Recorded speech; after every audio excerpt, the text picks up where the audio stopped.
Урматтуу жыйындын катышуучулары, залда 4 микрофон иштеп жатат. Өтүнүч ушул кезектүүлүктү жана тартипти сактоо менен суроолорду берсеңиздер болот. Суроо жоопторго 2 минуттага чейин убакыт берүүнү сунуштайм. Жетишпей алгандар болсо, бул фойеде биз атайын кабыл алуу пункту уюштурулган. Ошол жака кайрылууңуздарды берсеңиздер түздөн-түз президенттин администрациясына берилет. Урматтуу президент, мен Ош шаарына караштуу Төлөкөн айылында турамын. Атым Медербек Мамарасулов. Урматтуу президент, ушу сиз келгенден тартып Кыргызстан оңолду. Карапайым элди карап, биринчи айттыңыз эле, бай жоголот, кембагал жоголот, орто жашайбыз деп. Азыр сиз келгенден орто жашап атабыз. Рахмат сизге. Рахмат. Рахмат сизге. Чоң рахмат сизге. Рахмат эме. Мактабай эле койсоңуздар. Атайлап мактаткандай көрөт айрым саясатчылар. Ошон үчүн дароо эле диги проблемаларыңызды, суроолор болсо, талаптар болсо, анан кандай бир чечүүчү маселелер болсо, сразу ошого өтсөңүздөр. Төлөкөн айылында бир 3 көйгөй бар. Биринчи мына тротуар, жолубуз тар. Өзүңүз 1-2 жыл мурда мына ипподромго келгенде көргөнсүз. Аябай транспорт көп, окуучулар жолдун ортосуна кетет, көп авария болот. Экинчи сурообуз канализация. Мына Төлөкөн айылы зона отдыхка карайт да. Жаздын ысыгында жолдун кетип атсаңыз септик жытанат. Ошо канализация болсо жакшы болот эле да, бизде Төлөкөн айылындачы. Анан үчүнчү сурообуз, ошо биздин мектеп Төлөкөнгө мектеп түшүп атат. Ошо мектептин атын Чекир Базаров атында коюп берсеңиз жакшы болот эле. Элдер ошону суранып мени жөнөттү да. Ал адамдын атыбы? Ооба, Чекир Базаров деп аты. Мектептерди коюп берели дегенбиз, мектептерди. Боло берет, Ну, аны карап көрсүн жергиликтүү бийлик. Депутаттар чечет. Негизи биз айылдарга адамдардын аттарын койгонду тыюу салып атабыз да. Кызыл чеке болуп, 2 бөлүнүп, 3 бөлүнүп мушташа беришет экен. Менин атам атын коебуз, сенин атаңдын, сенин урууңдун деп ошон үчүн. Мектептерге боло берет экен. Карап көргүлө, эгерде жергиликтүү эл, депутаттар, жергиликтүү кеңештин төрагалары каршы болбосо, пожалуйста, эч кандай каршылык жок. Так, тротуар боюнча, тротуар менен жол, то есть канализация экен. Канализацияны ким карайт? Айыл чарба. Водоканал да, водоканал. Ну, карагыла, бул айылдуу жерде экен да, айылдуу жер. Төлөйкөн айылында дедиңизби? Төлөйкөн айылында болсо, ошол канализациясынын тиешелүүлөрү карагыла. Мектеп боюнча айттым, тротуар боюнча кимге тиешелүү болсо карагыла. Бул шаарга кирип кеттиби ошондо, Төлөйкөн. Шаарга кирсе сиздики экен анда. Карап бергиле. Кийинки. Ассаламу алейкум, Садыр Нуркожоевич жана жыйындын катышуучулары. Мен биринчи көйгөйүм, мен Озгур айылынан Атабек Умарбек. Биринчи көйгөй айылда суунун башы болгон менен таза суу, иче турган таза суу жеткиликсиз. Экинчи маселем, жер бар, детсадка бөлүнгөн. Бирок ошол жыйынтыгына чыгып, жакында Кудай кааласа үмүт өттүрөбүз, детсад салынган. Себеби Озгурда болгону бир гана кичине детсад бар. Үчүнчү маселем, азыр Кыргызстандын көп жердеги желегин желбиреткен биздин жаштар спорт менен. Өтө спорт комплекске муктажбыз. Ошол детсаддын жанына спорт комплекс курдуруп берсеңиздер. Кайсы айыл дедиңиз? Озгур айылы. Өзгүр? Озгур. Төртүнчү маселем, 2017 жылдан бери Озгур айылынын үлүш жерин жеке менчик, жеке инсандар өздөрүнө менчик кылып үлүш жерлерди бөлүп туруп документтештирген дагы азырга чейин сот процесси аягына чыкпай жүрөт. Элдин үлүшүн жеке менчиктер менчиктештирип алган. Ошол маселе эмге чейин чечилбей жүрөт. Азыр токтоп туруңуз. Элдин үлүш, элге тийген үлүш жерди ким менчиктештирип алат? Чиновниктерби? Ошо чиновниктер. Бири Урустам деген неме суу чарба немесине иштейт. Сулайман Урустам деген. Азыркы чейин ошонун жыйынтыгы чыкпай жүрөт. Ким болуп иштейт ал, Сулайман Урустам? Суу чарбасында иштейт эле. Обл прокурор барбы, турчу орунга? Облус прокурор. Прокуратурадан ким бар? Шаардык. Сиз караңыз мону. Үлүш жерлерди кантип менчиктештирип алат? Суу чарба департаментинин башчысы. Түшүнүктүү, Сизге тапшырмаган. Дагы Рахмат көңүл бурганыңызга. анда токтоп туруңуз анда. Могул так. Дароо эле жооп берип кетейин, ошондо убакытыбызды бири-бирибизге абдан үнөмдөйбүз. Таза суу боюнча биз жылына где-то бир 40 айылга, 40 айылдан таза суу чыгарып берип келатабыз. Силердин айылга деле акыры бир күнү жетебиз. Быйыл болбосо эмдиги жылы дегендей. Бүт баарына бир моментте, бир жылда эле кылып бере албайт экенбиз, ага бюджетибиз не позволяет дегендей да, орусча айтканда. Кечиресиз, ошону туура түшүнөсүздөр, жетебиз ага да. Бала бакча боюнча карап көргүлө. Канча бала бакчалык орунга эме кылды эле, долбоорлонду эле. Микрофону күлчө айтып болот. 260 орынға деп сунуш кылып атабыз. Эми бизге канчалык көбүрөөк болсо ham Сунушуңар, канча көп болсо болот. Эл аз да, не көп ал жерде. Элдин планга кирген менен каражаты бөлүнгөн беле? жалаң шаардагы детсадтарга апарабыз биз неме балдарды. Түшүнүктүү. Спорт комплекс боюнча суроо коюп коелу. Биле аны тактайбыз. Күчүбүз жетсе куруп беребиз. Болбосо быйыл, болбосо эмдиги жылы. Эгер жеке болсо биздин инсандар бар, жеке кызыкчылыгы бар, өзүбүздүн жаштар. Демилген менен өзүбүз курабыз деген балдар дагы бар. Жер берсеби? Айылдын тургундарынан бар, ошондой курам деген балдар. Карагыла, эгерде жер болсо бөлүп бергиле, курабыз десе. Бирок мамлекет тараптан да жакшы жардам берели, анткени жеке жактар баягы начар куруп койбогондой болуш керек да. Бир 50-60 жыл былк этпей тура тургандай кылыш керек. Жеке жактар кургандарды деле көрүп жүрөбүз, республика боюнча баягы спонсорский кылып, ошо айылдын жигити куруп берем дегенде начар куруп койгондор моменттер болуп атат да азыр. 5-10 жылдан кийин жарабай кала тургандай кылып куруп коюшат. Ошону эмеге алыш керек. Анан курулуш министри ушундай курулуштардын бардыгын көзөмөлгө алышыңыз керек. Түшүндүңөр, мурдакыдай болбош керек. Баягындай документи жок, жөн эле ооз экеле могу жерге сала бер деп коюп, анан эч бир долбоору да жок салып койбосун да ошолорду карагыла. Так. Түшүнүктүү болду. 4-чү маселеңиз боюнча шаардын прокурору, сиз муну текшересиз дагы башкы прокурорго далаш этесиз, анан ал мага айтып койсун. Түшүнүктүү экөөңөргө.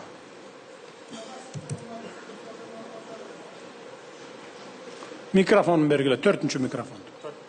Саламатсыз, урматтуу Садыр Нуркожоевич.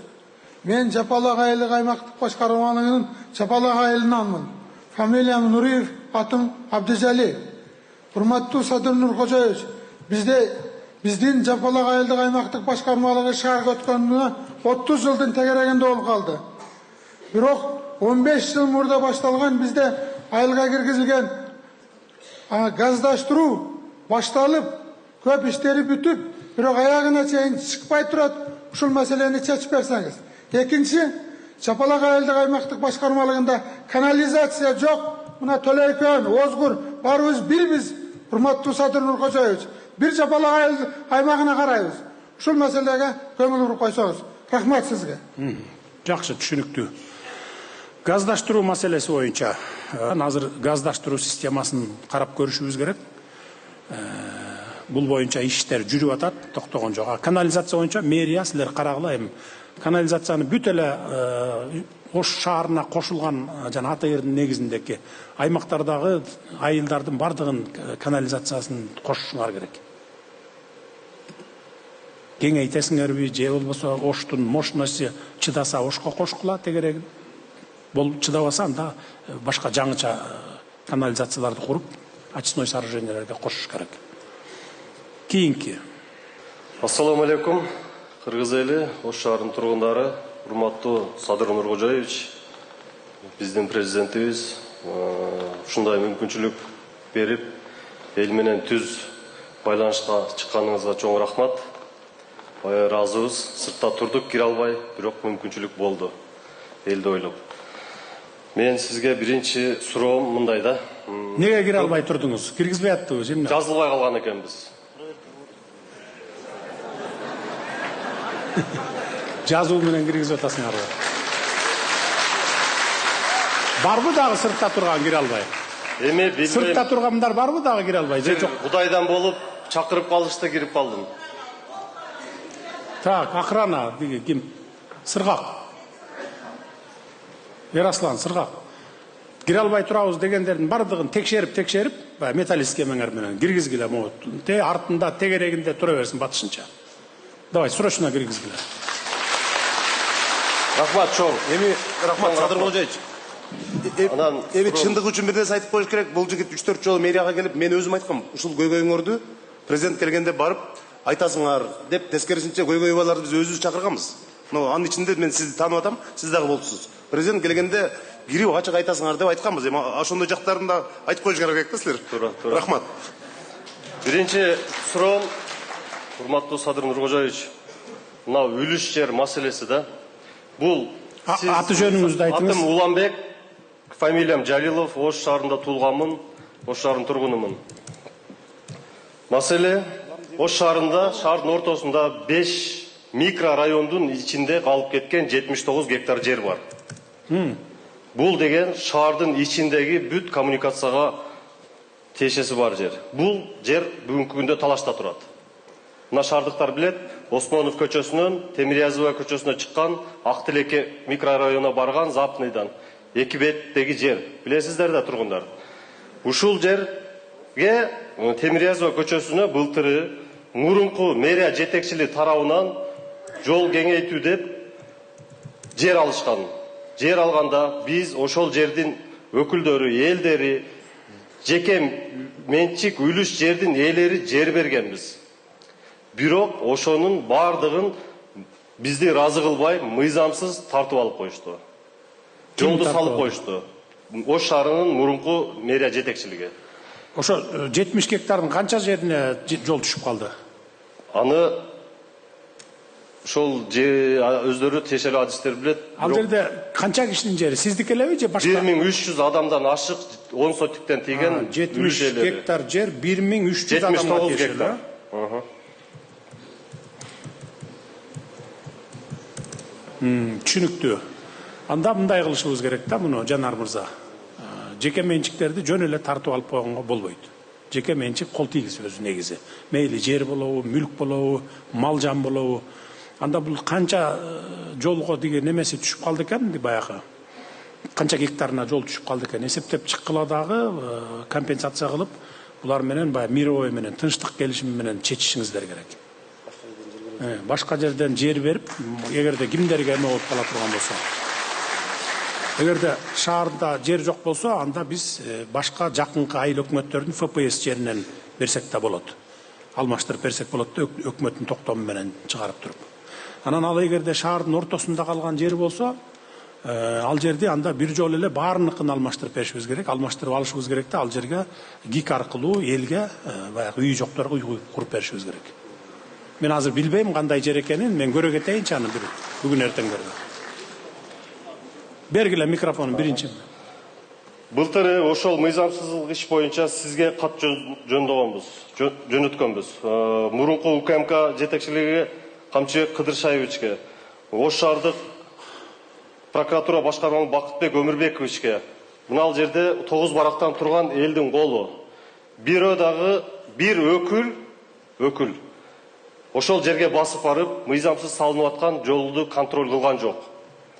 Эл менен эсептешкен жок. Чогулуштарда видео фиксация бүт запистерибиз бар. Ошону сизден сураныч, мыйзам жолунда эл ишелерин разы кылып, биз элдер каршы эмеспиз, бере турганча жерди беребиз деп уже бердик, жол салынды. Былтыр сиз Терешкова мектепте ачылышка келгениңизде ошол мыйзамсыз жолдон алып өтүшкөн сизди.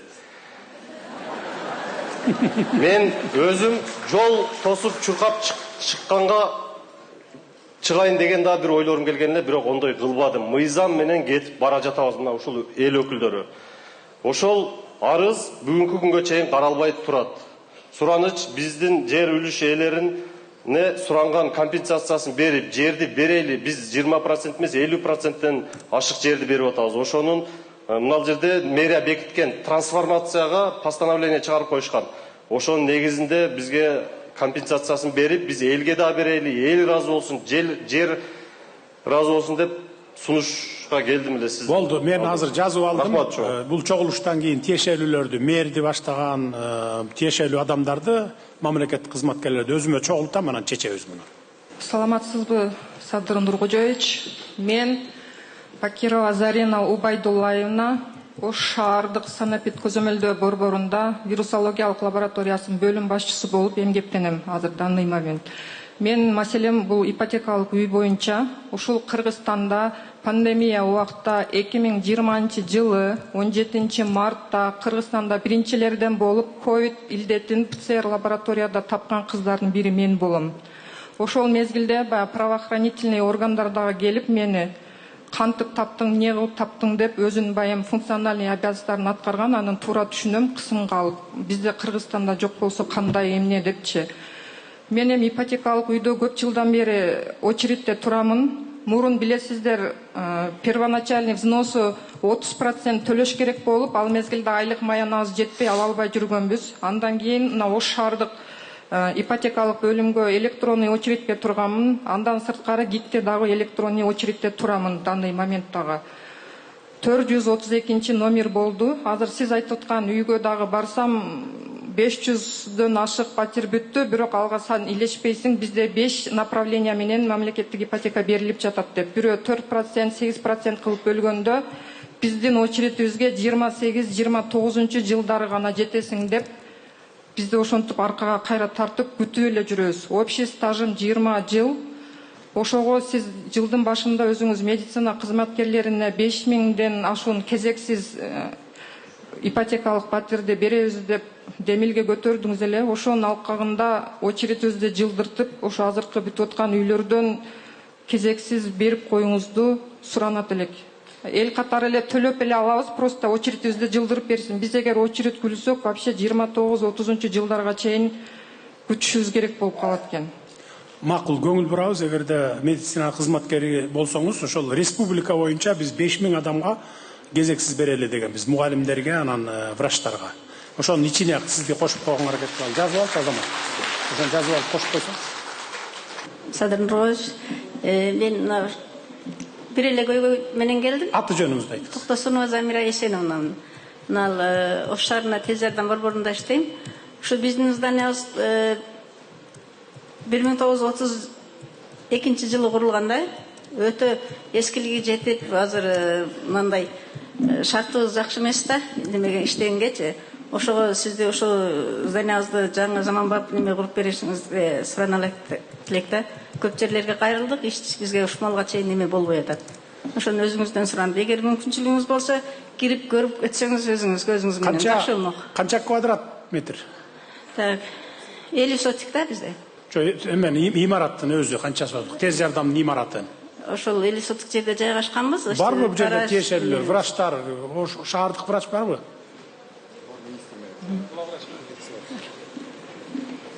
Канча мындай көлөмү канча? Саламатсызбы, Садыр Нуркожоевич. 100 квадрат. Азыр биздин ал жерибиз 150 метр квадраттан ашык, андан гараждарыбыз бар. Гараждарыбыз дагы эскилик абалда, уже баары 32 жылы курулган, андан бери эч кандай капиталдык ремонттон өткөн эмес. Канча машинеңер бар тез жардамга? Бизде 26 машинабыз бар. Ошо шаар боюнча ошо бир эле тез жардам участок ошо жерби? Бир эле ошол жер. Зданияңардын өзү 150 квадрат метр дейсиң. 150 метр квадрат. 150. Бир этаж уже фундаменттери жер менен бир болуп неме болгондо 2017 жылы МЧС тараптан уже сноска деп берилген, бирок 2017 жылдан бери ар жака кат жазабыз, бирок жооп болбой атат да бизде. Макул, мен ушул өзүмдүн эле спонсордук фондуман, демөөрчүлүк фондуман эле курдуруп берейинчи. Бюджетте каралган деп. Рахмат, Садыр Нуркожоевич, чоң рахмат. Азамат, жазып кой, эмеден булардан кат алып туруп, мага алып келесиң, мен кол коюп берейин, анан сен курасың ким? Министр строительства. Сметасын чыгарып, экөөң биригип туруп, сметасын чыгаргыла, эми көп деле эмес экенде, 150 квадрат метр турбай. Эми азыр заманбап талапка ылайык кылып бир где-то бир 250-300 квадрат метр кылып бергиле, бай отурган жерлерин. Анан гараж тияк баягынын баарын сметасын алып келесиңер. Түшүндүңөр, а? Саламатсызбы, Садыр Нуркожоевич, саламатсыздарбы? Мен Аймирова Гүлжан, Ош шаарынын Краснофлотская көчөсүнүн сыностон келген 65 жашоошунун атынан кайрылып жатам. Биздин үйлөр сынос болгонуна 9 ай болду. Бирок ошо карабастан 9 ай болгонуна карабастан биз эч кандай документ ала элекпиз. Жанарбек мырза өзү барып биздин маселебизди жеринде көйгөйүбүздү барып угуп келди. Сизден сураныч, биздин ушул маселебизди эртерээк чечип берип, тек паспортторубузду берсе, андан кийин андан сырткары мындай комиссия түзүлүп, биздин бузулган үйлөрүбүздү базардын баасында баалап беришсе. Анан ал жерде көптөгөн адамдар өздөрүнүн өмүр бою тапкан оокаттарынан айрылып, ал жерге барып отурат да, анан ошону дагы жакшы баалап базар баасындачы бизге тек паспортторду эртерээк чечип бергенге сиз ошо көзөмөлдөп берсеңиз. Биз 9 айдан бери ал жерде 65 үй бүлө күтүп отурабыз да. Анан көпчүлүгү баягындай жакшы бааланбай калган. Кээбиркилерине мындай чоңураак жери болсо кичинерээктен батирлерди берип койгон. Өзүңүз айтмакчы, жер там менен батирдин айырмасы болот экен да. Анан ошону туура баалап, калыс баалап, комиссия түзүп берип, өзүңүз көзөмөлдөп берсеңиз, сизден сураныч. 65 үй бүлөнүн атынан келдим мен. Жана сиз экөөбүз сүйлөшкөн маселе ошол эле, снос болуп, жол түшүп калган ал жерге, анан бергенде туура эмес берилип калган деп аттыңыз беле? Чоң үйлөргө 1 комнат берилип калган, кичине эле болуп жерге 3 комнат берилип калган деген. Бул маселе боюнча биз жана сүйлөштүк, бул боюнча кеңешме өткөргөнбүз, 1 саат отурдук. Жанар мырза тиешелүү жетекчилер менен жакын арада чогултуп барыңыздарды. Эки тарап тең анан чечип беришет. Чечип берет бул боюнча.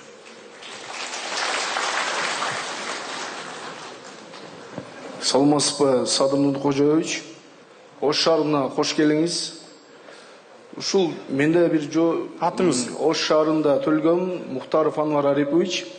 Ким дейсиз атыңыз? Ош шаарында төлгөм Мухтаров Анвар Арипович. Анвар мырза. Анвар мырза. Ош шаарында төлгөм Заднепровский 24 биринчи үйдө турам. Элдерди жөйгөлөр менен келгем. Бекмамат Осмонов боюнча азыркы убакытта снос иштери улантууда.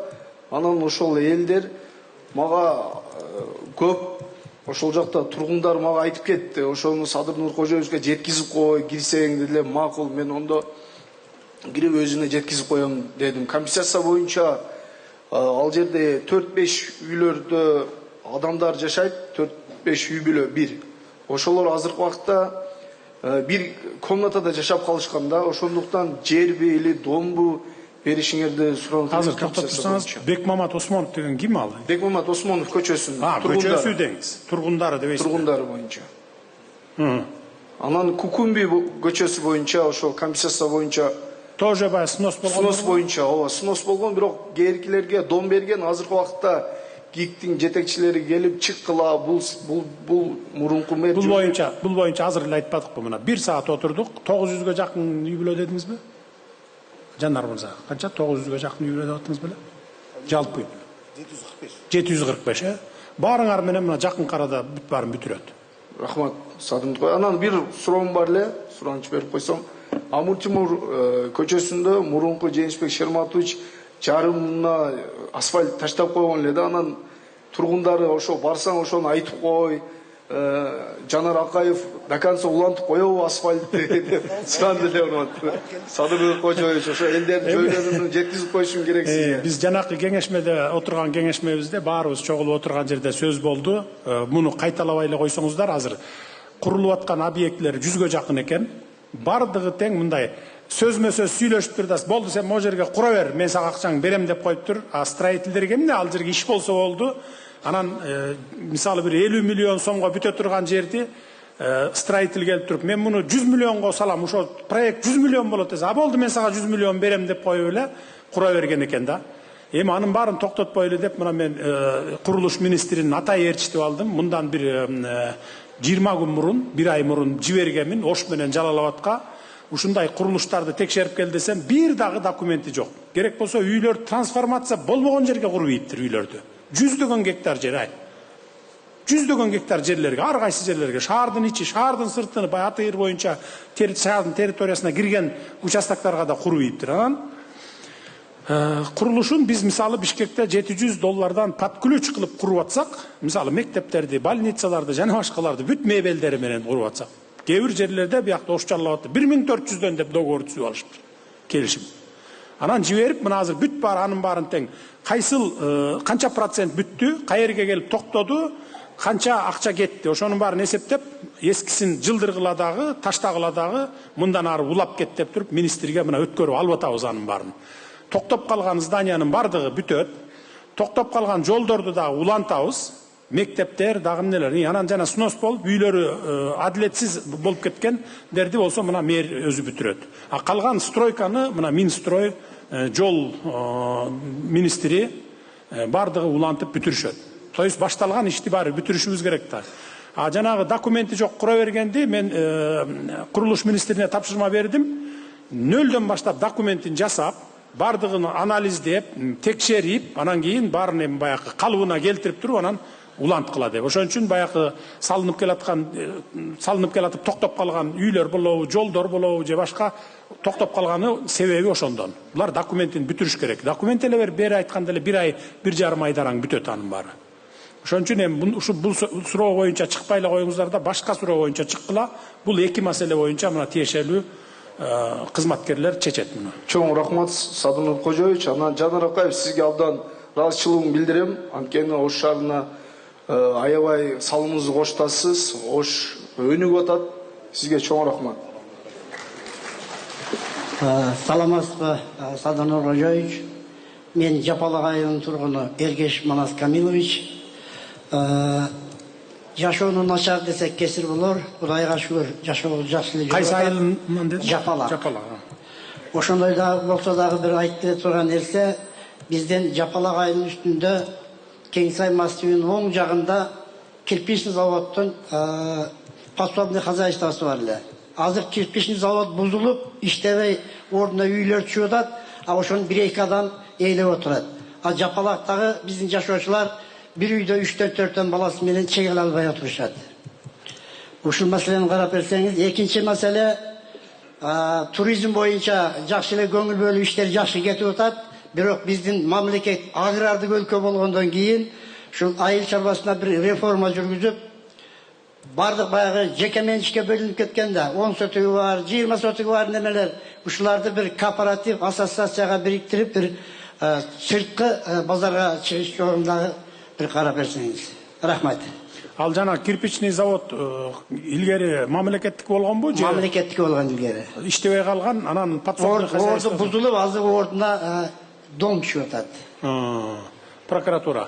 Тиги немесин дагы эле карап, изилдеп көрүп, далилдеп, кандай жол менен алган, бул мамлекеттин жери болсо эсле. Түшүндүңөр, э? Анан талашты. Подсобный хозяйствосы эле да. Түшүнүктүү аксакал, түшүнүктүү. Жана өзүнө дагы келеби, Кудай буйрса.